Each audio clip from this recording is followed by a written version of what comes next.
Ever feel like you're doing this teaching thing alone? You don't have to be. Shared teaching is all about sharing the workload through the power of collaboration and teamwork. Together, we'll walk through all the difficult parts of teaching and learn how to streamline our processes, fine-tune our time management, and develop a more manageable workload. If that sounds like a dream come true to you, then welcome to the Shared Teaching Podcast. Let's share in the teaching to make those dreams a reality. Now here's today's Shared Teaching. Hello and welcome back to the Shared Teaching Podcast. I'm your host, Susan, and I'm so thankful you decided to join my little podcast today. Please make sure that if you like this episode, you subscribe wherever your favorite podcasts are found.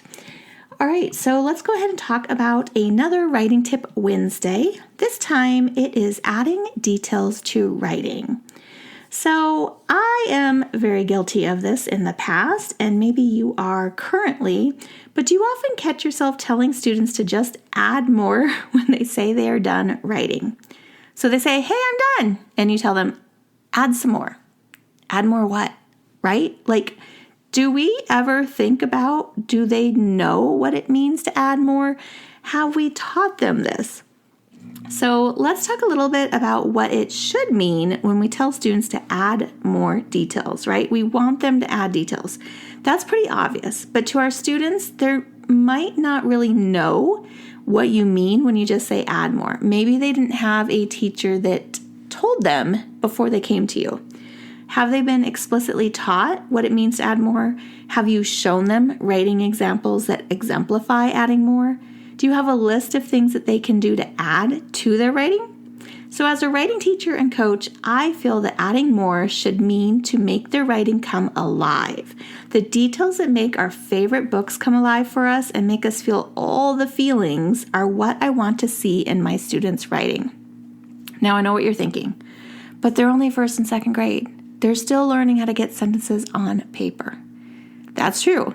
But if we don't push that level of expectation to be high, then we're not going to be met with it. And our students are capable of doing so much more than we give them credit for.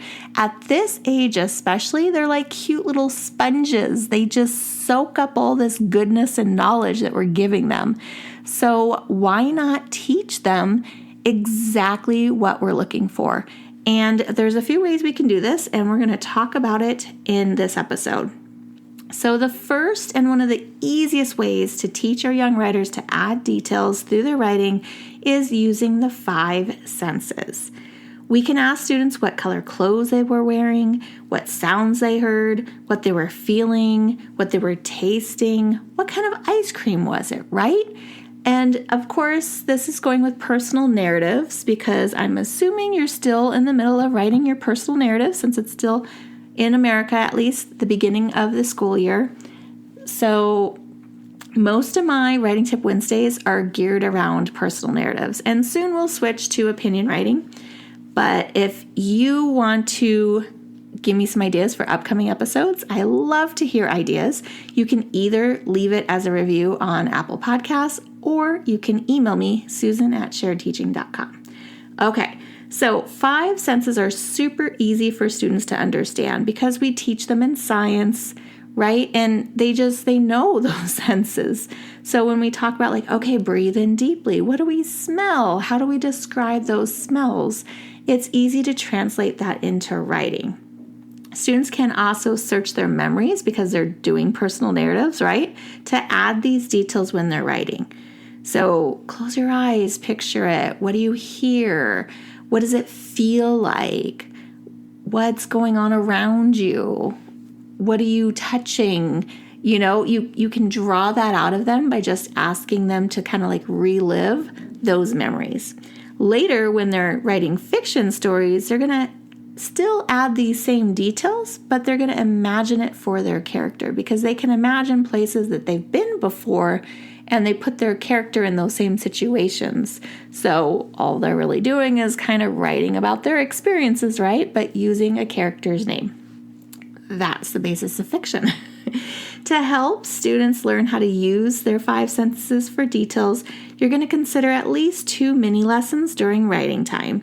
And the more students practice this skill, the more, of course, they will use it in their own writing. So my next tip is another great way to add details to writing is to use names and numbers in the writing. So did they tell you the name of their best friend or their family members when they were writing this story about whatever happened for family dinner night, right? Did they tell you how many times they went down their favorite slide when they're talking about going to the park? Beware, though, to expect just a long list of names or numbers attached to each sentence if you're not very specific in when to use these details. I can just picture it right now that they're going to list every single family member and not just who they're talking to or who's there in that moment when they're describing eating this big plate of spaghetti, right? So you want to make sure that you're teaching them when the proper time is and how to incorporate these names. So my favorite way to teach this, of course, is to use a mentor text. Now, if you're new around here, I've talked about this many bazillion times, I feel like, because I love using picture books in my teaching. And I still recommend it to 4th and 5th grade parents because picture books are just wonderful and they don't have to be like super simple, right? But that's a whole nother topic. So episode 96, if you are into personal narratives right now, is all about my favorite narrative writing mentor texts. And then, of course, I have some other episodes as well about mentor texts.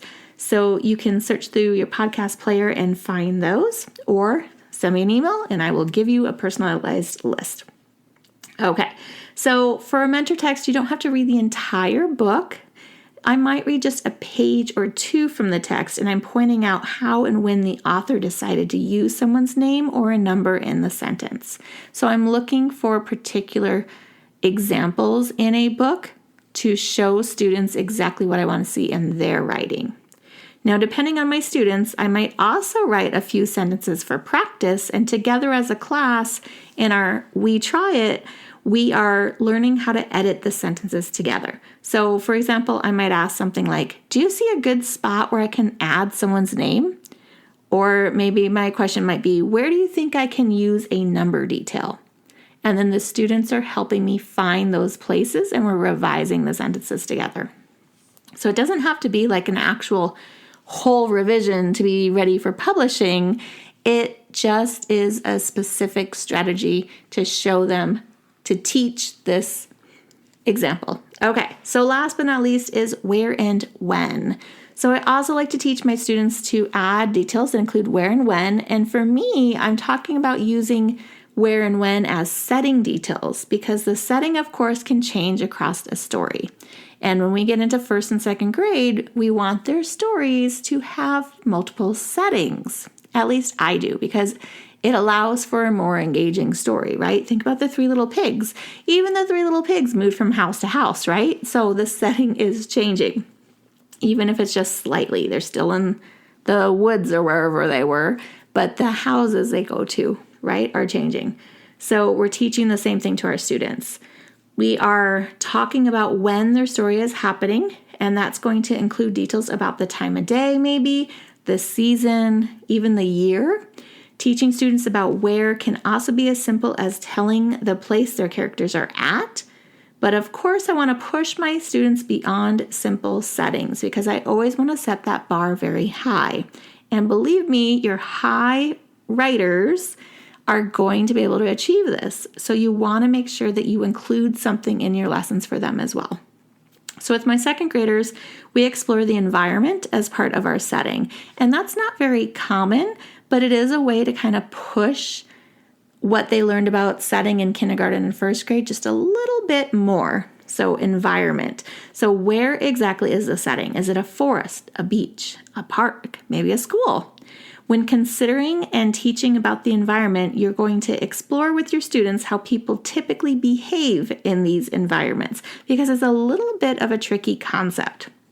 So you might ask your students, like, how do you act and feel when you enter a library?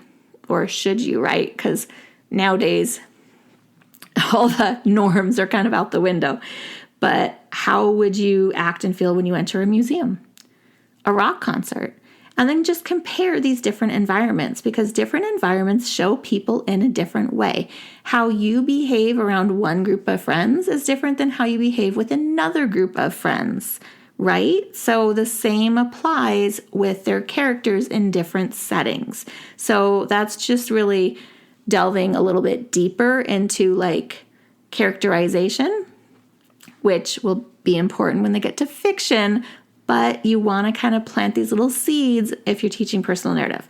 All right, so while there are many, many ways we can teach our students how to add details to writing, teaching them too many ways right off the bat can feel very overwhelming for our young kids. So make sure when you're teaching adding details, you're not doing all of the suggestions in one day. Maybe spread them out over a week or two, depending on how quickly your class is catching on and if you're seeing them actually use these things in their writing. Are they adding details in the way that you want them to add details? All right, so I want to know from you, how will you help your writers add details to their writing? Please leave me a message on Apple Podcast review or email me like I said before. And if you found this very helpful, I put out a new Writing Tip Wednesday episode every Wednesday, of course, along with my normal content. And you won't want to miss this week. I am having a good friend come onto the podcast and we're talking about dyslexia. So I have all your questions hopefully answered in that episode coming up later this week. So make sure you subscribe so you can get access to it right away. And then if you like my writing tips as well, I do have a second grade opinion writing unit in my TPT store under Shared Teaching. And I do have Halloween coming out very, very, very, very soon. I hope to have it out by the end of this week. And then I have narrative writing coming up shortly as well. So make sure you're following my TPT store for all that goodness. And plus you get 50% off if you are a follower. So stay tuned.